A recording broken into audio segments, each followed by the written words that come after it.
ওই তো ওই আষাঢ় মাসে লাগাতে হয়, তাহলে ওই বৃষ্টি হয়, ভালো শস্য হয়, তাই না আব্বা?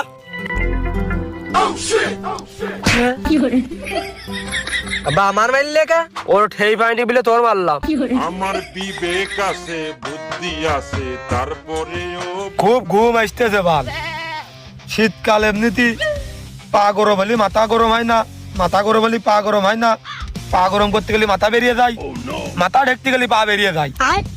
ঘাস মনে হচ্ছে ওই দিকে ঘন। এই শীত মনে হচ্ছে আমি কাটাতে পারবো না রে। শীত মনে হচ্ছে একদম আমার হাড়ে যে লাগতেছে, আমার মনটা ডেকে করছে আমার জানের একটা কোনো ক্ষয়ক্ষতি হয়ে যাবে না।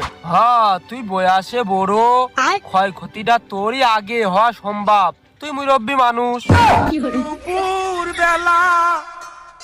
না আব্বা, তুমি বিষয়টা বুঝলে না। শীতটা যদি আমি না ঠেকাতে পারি, শীতে কোনো একটা ক্ষয়ক্ষতি হয়ে